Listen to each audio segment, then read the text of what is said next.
અમરેલીના લીલિયા તાલુકાના પંચાયતના 2 સદસ્યોના રાજીનામાનો મામલો સામે આવ્યો છે। ભાજપના 2 સદસ્યોએ રાજીનામા આપ્યા હતા। રાજકીય ડ્રામાને અંતે બંને સદસ્યોએ રાજીનામા પરત ખેંચ્યા છે। 3-4 કલાકમાં રાજીનામા પરત ખેંચતા અનેક સવાલો ઊભા થયો છે।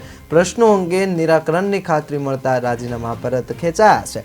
અમરેલીના લીલિયા તાલુકાના પંચાયતના 2 સદસ્યો રાજીનામા મામલે મોટા સમાચાર સામે આવ્યા છે, જેમાં રાજકીય ડ્રામાના અંતે તાલુકા પંચાયતના બંને સદસ્યોએ રાજીનામા પરત ખેંચ્યા છે। ભાજપના આ બંને સદસ્યોએ રાજીનામા આપ્યા હતા। 3-4 કલાકમાં જ રાજીનામા પરત ખેંચવામાં આવતા લાઇટ, પાણી, ગટર, સીસીટીવી જેવા પ્રશ્ન અંગે નિરાકરણની ખાતરી મળી છે, જેના કારણે રાજીનામા પરત ખેંચ્યા છે।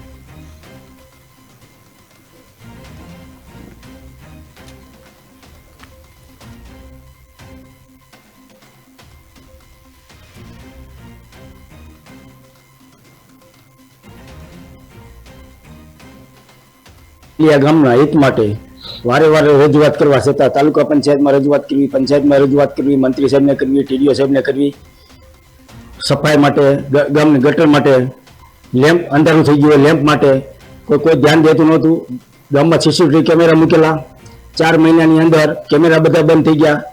સંકલનમાં પ્રશ્ન મૂક્યો, જિલ્લા સંકલનમાં મૂક્યો, બધા પ્રશ્નને આગળ ધકાવતા જતા હતા। એટલે અમને એમ થયું કે આમાં રાજીનામું દઈ દેવું હવે, કેમ કે આ લીલિયા ગામ મોટું, અમે અહીં સ્થાનિક, એટલે અમને વારે વારે ગામમાં નીકળ્યું એટલે રજૂઆત કરે।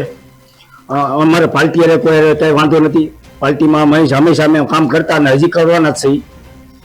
અમે પાર્ટી ટીડીઓને રાજીનામું આપ્યું અમે, પણ ટીડીઓ સાહેબે એમ કીધું કે તમારે પ્રમુખને આપવું પડે, મારે કોઈ અધિકાર નથી। લીલિયા ગામના હિત માટે વારે વારે રજૂઆત